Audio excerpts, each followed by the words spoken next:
Germanwings Marseille Control Center. What cruise level were you cleared for? Germanwings, this is Marseille Control Center. Please answer. The Marseille Control Center attempted to communicate with the crew, but received no response. In a tragic event that shook the world, a Germanwings A320 was hijacked and steered toward the French Alps by its co-pilot, while the captain was temporarily absent from the cockpit. Open the door! Open the door! Open the door! Let me in! The captain attempted to reach the co-pilot through the intercom, but also received no response. He continued knocking on the door, hoping he would open it. His urgent attempts to open the door signaled to everyone that something was very wrong, causing fear to sweep through the cabin. This is a story of an unimaginable tragedy. This is the story of Germanwings Flight 9525.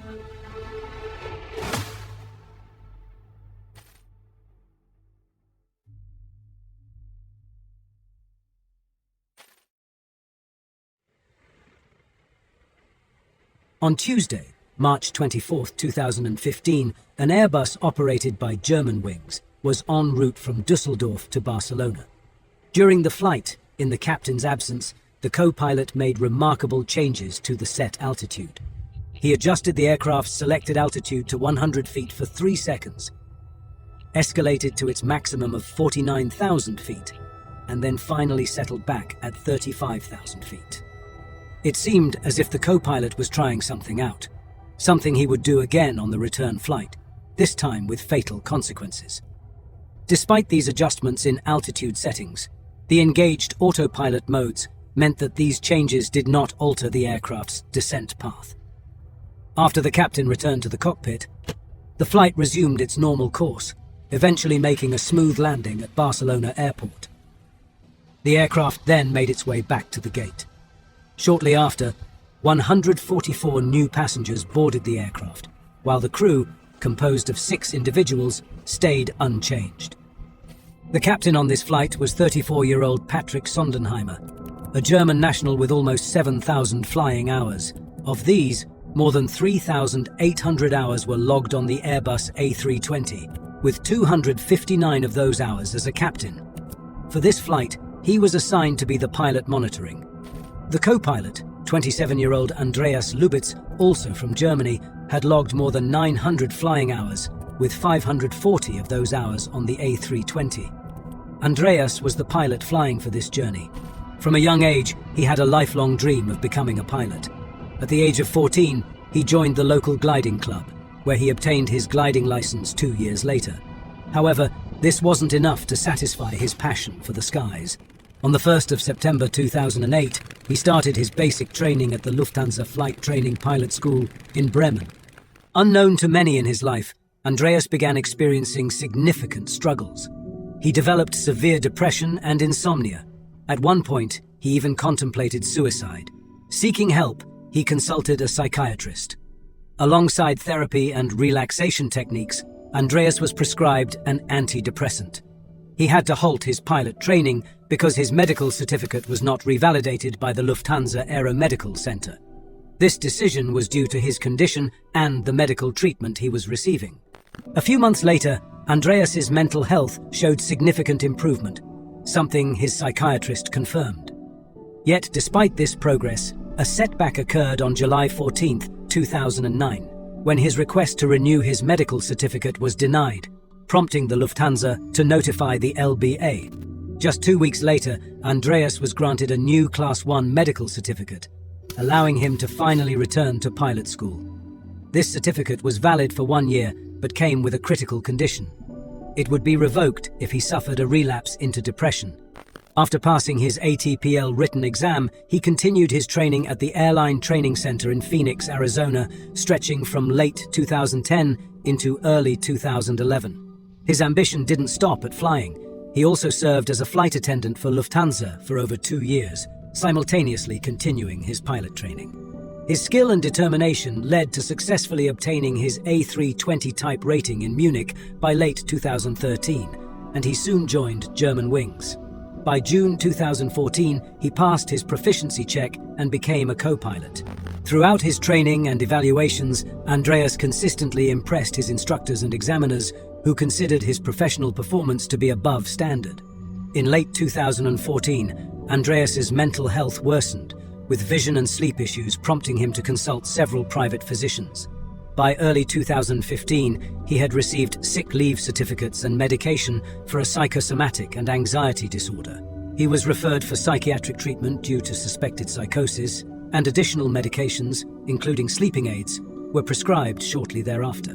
Because of patient confidentiality, Germanwings didn't know about Andreas's problems. He kept flying, and no one knew about his condition. At 9 o'clock local time, Germanwings Flight 9525 took off from Barcelona Airport, Spain, flying back to Düsseldorf Airport, Germany. As it climbed, the aircraft soared above the city of Barcelona. Before entering Germany, the flight path from Barcelona to Düsseldorf crosses the Mediterranean Sea and the French Alps. This flight usually lasts 2 hours and 15 minutes. After about 30 minutes of climbing, the aircraft reached its cruising altitude of 38,000 feet, settling into a steady flight path toward its destination. The information supplied by Météo France shows that at flight level 380, the aircraft was flying in clear skies with some clouds at about 32,000 feet. The wind from the southwest was at about 40 knots. Direct IRMAR, merci. Germanwings 18 Golf. At almost 9:30, the captain acknowledged the air traffic controller's clearance to fly directly to the IRMAR point. At this juncture, the aircraft departed Spanish airspace and entered France. Tragically, this marked the last communication between the flight crew and air traffic control. The IRMAR point is a designated waypoint in aviation, marking a precise geographic location that assists pilots in navigating their flight path.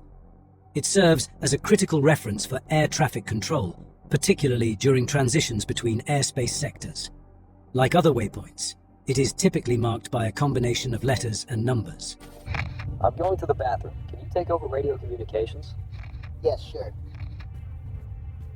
After the captain exited the cockpit, the co-pilot switched the cockpit door control to the locked position. This setting prevented the crew from opening the door using the emergency access keypad for a predetermined period. Just 30 seconds after the captain's departure, the co-pilot adjusted the altitude from 38,000 feet to 100 feet, something he had also executed on the flight to Barcelona. However, this time, it led to fatal consequences. Following this, the autopilot was set to open descent mode and the auto thrust to idle, initiating the aircraft's immediate descent. 2 minutes later, he switched the speed management from managed to selected mode. This shift allowed the co-pilot to manually set the target speed, which he adjusted to 308 knots. As a result, the aircraft's speed increased, with the descent rate fluctuating between 1,700 feet per minute and 5,000 feet per minute. At that moment, no one on board of the aircraft was aware that it had begun to descend. However, the Marseille Control Center observed that the aircraft's altitude had dropped nearly 2,000 feet below its assigned cruise level and was continuing to descend. In response, Marseille attempted to establish communication with the aircraft to confirm its altitude clearance. Germanwings Marseille Control Center. What cruise level were you cleared for? There was no answer from the co-pilot. Marseille Control Center tried to contact the crew on a different frequency. Germanwings Marseille Control Center. Please confirm what cruise level you're cleared for. But the co-pilot didn't respond. Germanwings Marseille Control Center. What cruise level were you cleared for? Germanwings Marseille Control Center. What cruise level were you cleared for? The controller attempted to reach the flight crew 3 additional times within 30 seconds, but the co-pilot did not respond. Meanwhile, the selected speed was adjusted to 323 knots, causing the aircraft's speed to increase again. Within minutes, the aircraft descended approximately 10,000 feet. Shortly after the speed adjustment, a buzzer sounded outside the cockpit, signaling the captain's attempt to re-enter. The co-pilot wasn't giving any reaction. The Marseille Control Center continued to attempt contact with the crew, but received no response. The co-pilot remained silent, yet the controller could hear his breathing. He sounded calm. Andreas was in full control. He adjusted the speed to 350 knots, marking the aircraft's maximum operating speed. The captain tried to call the first officer on the intercom 4 times, but the co-pilot did not respond. Realizing that the co-pilot was not going to open the door, the captain faced the grim reality of the situation. Open the door. Open the door. Open the door. Let me in. Following the events of 2001, cockpit security was increased to prevent hijackings. The cockpit door, now bulletproof, separates the cockpit from the cabin. Entry requires a standard code, with an emergency code for situations like crew incapacitation. However, pilots can override this by setting the door control to lock, thereby blocking entry from anyone outside the cockpit. It was precisely this mechanism that the co-pilot exploited to permanently lock access to the cockpit as the aircraft began its descent.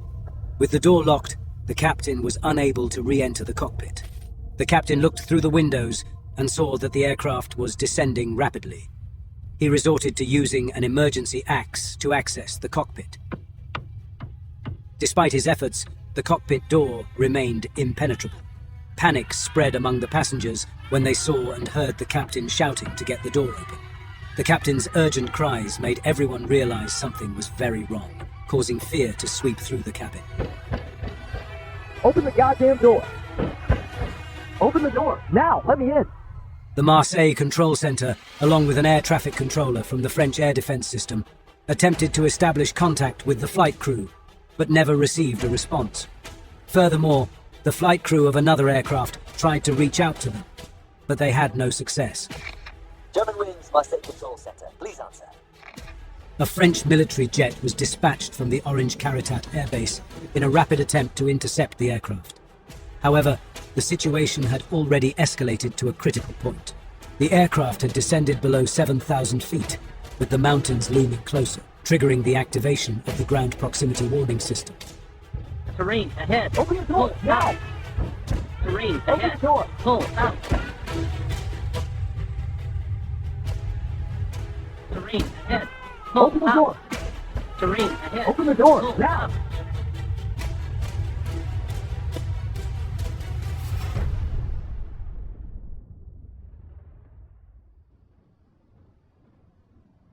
Seconds later, Germanwings Flight 9525 tragically crashed into the French Alps, resulting in the loss of 150 lives from 21 different countries. Among the victims were 16 exchange students, part of a class of 40. Only 16 spots had been available for this trip. The local fire department, civil protection rescue services, and police were all dispatched immediately. But the crash site was almost impossible to reach due to its terrain. With the walk taking more than 3 hours, most personnel had to fly in by helicopter. It was immediately apparent that there were no survivors. A few days following the crash, a vigil took place in the Swiss Alps. Families released balloons into the sky, one for each victim. Let's take a moment of silence for them before we continue with the investigation part.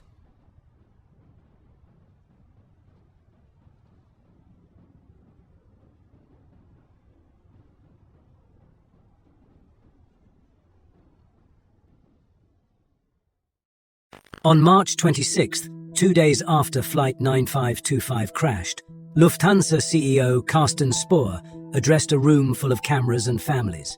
The black box had been recovered and analyzed, finally shedding light on what exactly happened. During the press conference, Carsten Spohr stated, "We are deeply saddened and in total disbelief to announce that the co-pilot deliberately crashed the aircraft.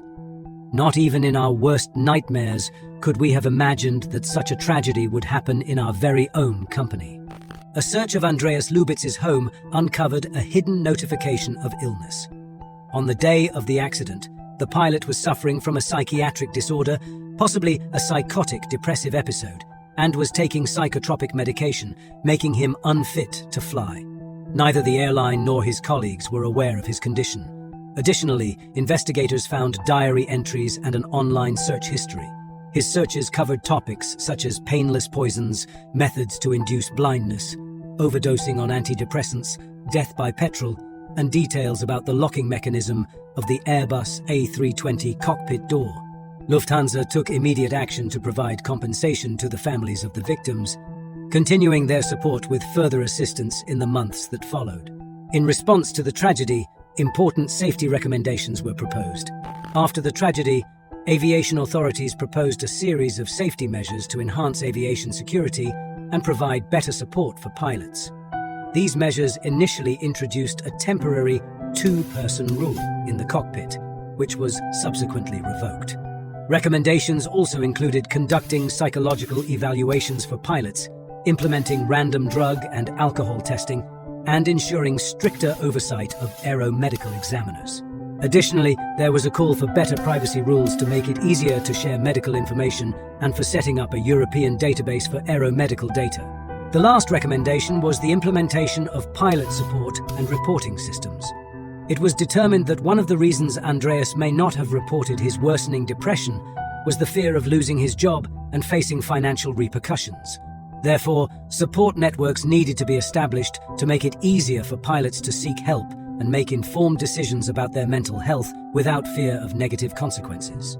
In the aftermath of the tragedy, Captain Patrick Sondenheimer's wife founded a foundation in his memory, committed to assisting children and young individuals in navigating through grief and crisis. He dedicated his final moments to courageously trying to save the aircraft and its passengers.